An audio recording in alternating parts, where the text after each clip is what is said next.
Okay, I think we're recording, yeah. So welcome to segment 2, lecture 2. Um, and I think I might end up adding on to this, but, so I did things a little differently this segment. I'm doing a PowerPoint lecture notes because I think better that way, and I'm hoping they'll be a little bit more helpful and explanatory. But any feedback that you have on them, I'd appreciate. But there's a couple main things I want to make sure we talk about in this segment. And the first one deals with discussion forum 2A, which is trying to understand what we mean by interconnected identities. And I think a bunch of you probably already understand what that means given the courses that you listed as taking. But I want to make sure that we're understanding the difference between what we call kind of essentialism, which I wrote up here on the wall. So intersectionality versus essentialism, right? So when we talk about essentialism, what exactly does that mean? That means we're saying that an individual is essentially a single identity, that they're made up of just one solitary identity. So if I take myself, for example, um, you know, I live in Skokie, Illinois. I have 2 young children. Most of the people who know me here just know me as Nathan and Mom's mom, Nathan and Gabriel's mom. My last name's even different. It's Miller in my life here in Skokie. So I am Nathan and Gabriel's mother, Emily Miller.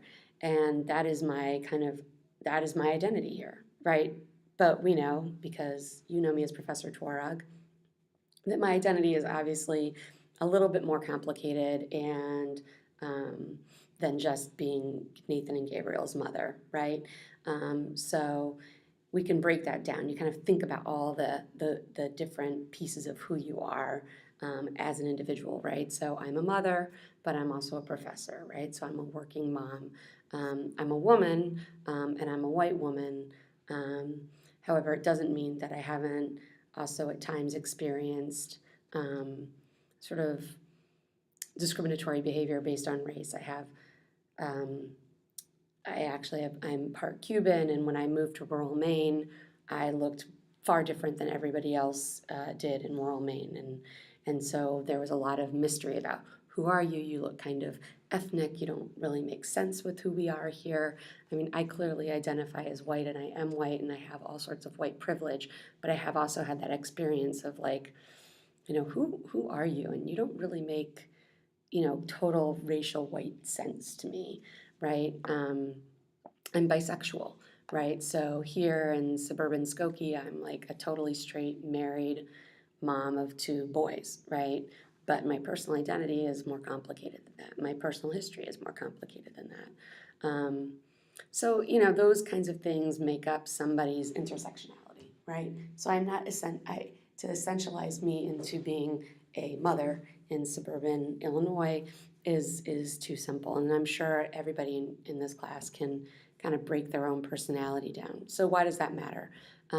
It matters because we do it all the time. We see people and we essentialize them down into like one element or one perception. And then from the readings we did for the last segment, and the readings we'll continue to do throughout this class, we'll see how employers, whether you're talking about low-wage work or highly skilled labor, highly trained professionals, are essentialized into one identity. So you're an African American man. Let's make all sorts of assumptions about what that must mean about you as a worker, right? And I think one of you in your discussion forums posted, I forget who it is, posted the example of resumes with different names on them, right? When you have Frank and Joe, or Betsy and Stephanie, those names have a certain ring to them that are implied white, right? Versus another different name that would be, Ramon or Jose or, Shaniqua. I think that's from Backyardigans, or even Tanya for that matter, or some names that could be seen as confusing, right? Or we're not exactly sure who that person is, or your last name maybe sounds a little ethnic, and that doesn't maybe fit. And people aren't even necessarily thinking that as explicitly as that, but as we'll read with some of the other readings about discrimination in the workplace in segment 4, there's some very, explicit and implicit discriminatory patterns that happen in the workplace by employers, right? That if you challenge them on it, they would say, absolutely not. But if you broke it down, they'd be hopefully forced to understand that, yes, you're right, I did make some assumptions based on this person's name or this person's educational background. And I posted a link, I think it was really good, a YouTube clip from The Good Wife, exactly about that, about the difference when they're hiring their new law firm associates, right? They end up hiring all white men. The argument being, well, they're all from top colleges, top law schools, whereas the woman who's African American and a woman is from Loyola Law School, which is seen as, second or even third tier, right? So we're just basing it on what school they went to. There's no racism here or sexism. So that's where we get to intersectionality, right? That's where we look at, if we think about any topic in the discussion of the workplace, you need to think about how all the different identities kind of overlap with one another, right? To create this complete person right here, right? We can't just think about this person, which could be their race, or this person, which could be their sexuality, right? Or their gender, or even their education for that matter, right? You need to think about how everybody intersects with one another. So that gets to the piece. And so I think a lot of the readings in the Goodman text kind of address that and help to break that down a little bit. Okay, so the other piece I wanted to talk about was, and this is talking about the economy in general and how it's constructed. And this is my first time doing a theory section, so we'll see how it goes. But the two pieces of talking about theory I wanted to focus on were Nancy Fulbray's readings from Greed, Lust, and Gender. And there's some notes that I took that are in the PowerPoint. But there's a couple of pieces I wanted to talk about. And one of the main quotes that I think was really important and relevant is this idea of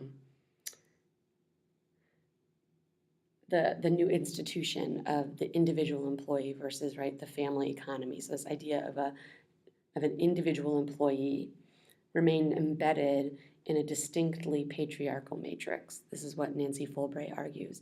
So what exactly do we mean by that? That's what I want you guys to be discussing in discussion forum 2B. Like, what does she mean when she's saying that the new institution of individual employment, so that means like the rise of wage labor, right? If you've done the reading from that chapter, is embedded in a distinctly patriarchal matrix, right? She's saying that it's embedded into an assumption, right? The assumption that that there's a family unit.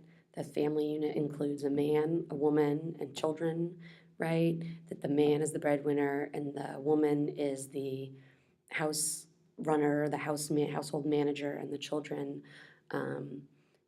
are dependents and eventually workers who can help contribute to the family, right? But that ultimately it is the responsibility of this man as the individual worker, right, with an occupation, which gets to her discussion about the census, which I thought was really fascinating about how the census frames work and occupation and how that sort of defines, right, public policy and research and the way we construct socially and culturally and economically our entire systems, right, in the US and Europe. And then also, I'm trying to read my handwriting. How did the emergence of wage employment almost certainly give women and young people more room to bargain over their family roles? So interestingly, right, in some ways, Fulbray and other readings are talking about how wage labor is unequal, pays unequal wages, provides different job opportunities, but at the same time it did give women who were entering the workforce, right? And at one point in the late 1800s, early 1900s, a third of the workforce was made up of women, more room to bargain over their family roles, right? They had some leverage because they could leave the family and gain an independent wage. Now that wage was often much lower than men were earning. There was often an assumption, right, that a woman needed to get married, and if she didn't, there was she was a spinster and there was a social sort of target put on her, right? She was suspicious, right, if she didn't fit into that typical family model. So interestingly, despite the inequality inherent in the new industrial workforce, women and young people had more leverage in many ways. And if you've done any, I don't think any of you have taken my labor history class, but I have this one section where a segment from a book called Union Square, which is a fictionalized accounting of a woman who's a new immigrant and goes and works, right? I mean, in some ways she goes off and she works and she's earning her own income, but she of course lives with her family and she needs to come back and give that money back to her family. But she's got way more independence than she would have had, you know, back home, still living part of a family economy. She would have been kind of under scrutiny constantly and under the constant supervision of her mother or older sibling or aunt or father. So those are a couple of important pieces to think about. And then in the John D'Amelio reading, I think this article, John D'Amelio, if you don't know him, is kind of the top LGBT historian in the field, along with Estelle Friedman. And I was lucky enough to have him on my dissertation committee at the University of Illinois, Chicago. But he wrote this, I believe he wrote this when he was in grad school. I mean, this is like a pretty old article, but it's sort of timeless in its construction. And so one of the big pieces I wanted to talk about for the purposes of this class was how did the evolution of the free labor system, right, going and getting a job, and capitalism contribute to the evolution of the gay and lesbian identity, right? So how does he link the free labor system and homosexuality? Why is it that, you know, looking at a time in the 1940s and 50s, there were far more out gay men than there were out lesbians? And how did capitalism play into this? I'm not asking you to figure this out on your own. It's in the article. And how did the gay and lesbian, and I'll just say GLBTQ identity, because it's still happening today, and society evolve as a result of capitalism? And one could even say now that we have legalized gay marriage in this country, but marriage, the construction of marriage is still based on this patriarchal model. How is that going to impact? I mean, of course, the article doesn't go into that because it was written much longer ago, but how does that going to impact, right, this patriarchal construction of marriage? And there was a lot of controversy, right, among gay and lesbian activists about, do we even want to be putting our fight in marriage, right, when it's a system that oppresses, essentially? I mean, the social, economic construction of marriage is oppressive. You can choose to do it a different way, but it is at its core oppressive. So kind of think about those things, focus on that piece of the article, this idea of how did the free labor system impact the evolution of gayness, of homosexuality, of the gay community. So I think I'm going to stop there because it's getting kind of long and I want to make sure you can hear me. And I'm going to put some other links up probably tomorrow or Tuesday that connect to these readings. But in the meantime, get your reading started. I think everyone did a really good job on their on your posts. I would encourage you on your initial posts, and you'll see the comments as well from the grader. I do not grade your posts. We have a grader who grades them. If you have an issue, please feel free to email the grader or myself. If you do email the grader, please CC me on that. But the initial posts, make sure they're substantial. You don't have to answer if it's a if I ask you a bunch of questions in the initial discussion forum, you don't have to try to get to every single one of them. But I want you to really, the more important piece of it is truly engaging with the literature. It's evidence that you've done the reading, right? And that you're getting it and that you have questions. And if you don't understand the reading, that's fine. You can pose questions.